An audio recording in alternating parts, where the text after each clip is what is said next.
Meaning, you ever been in the airport and when you don't get your flight on time, you get delayed, and you could be standing by some people and they get mad and they almost make you mad. You're like, man, I wasn't even trying to get mad, but they making me mad. Never even realizing life may be protecting you from something. Like it's like the 9/11 incident. I was doing some research on it. I'll never forget. I'm doing research on it. Terrible incident. A lot of people lost their lives. Senseless act. And it talked about in this article the other side of it. And in the other side, what they spoke about was that morning, a gentleman had to take his daughter to kindergarten, and he really wanted to get to some meetings, but because he had to take his daughter to kindergarten, he couldn't make it to the meetings on time, and so he just called out the whole day. And his wife asked him that morning, he was getting dressed, his wife said to him, "Can you please take our daughter to kindergarten?" He said, "I really need to be at these meetings."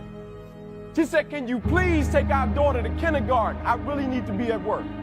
He said, "I really need to get to these meetings." She asked him one more time, "Can you please? I beg you, can you please?" He said, "All right, I'll do it." He called in, didn't go to work that day, and because he took his daughter to kindergarten, it spared his life. One gentleman on the New Jersey Turnpike, headed to the same buildings, New Jersey Turnpike, accident happens, breaks down, can't get there on time, and because it happened, a situation that he couldn't control, it spared his life. One gentleman got a new pair of shoes, walking to work, got a blister on his foot. He had to go back home, change his shoes, and because he had to go back home to change it, it saved his life. One gentleman walking down the street, they send him to get some donuts. A guy comes, spills some coffee on his shirt. He had to go and change his shirt. Because he had to go and change his shirt, it spared his life. The other side, meaning things happening out of their control, and because it happened out of their control, it spared their life. Meaning at a certain point, when do we control the controllables? Attitude. When do we control the controllable? Focus.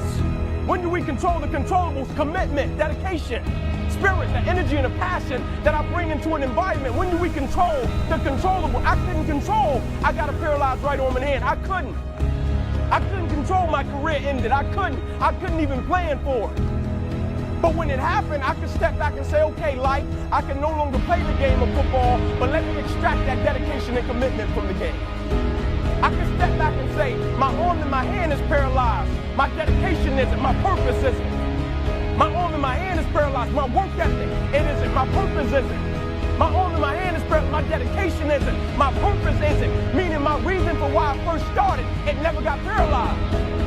And as talented, as brilliant, as strong as people are, it's the saddest thing in the world when I see people just stop giving everything they got to something that they once loved.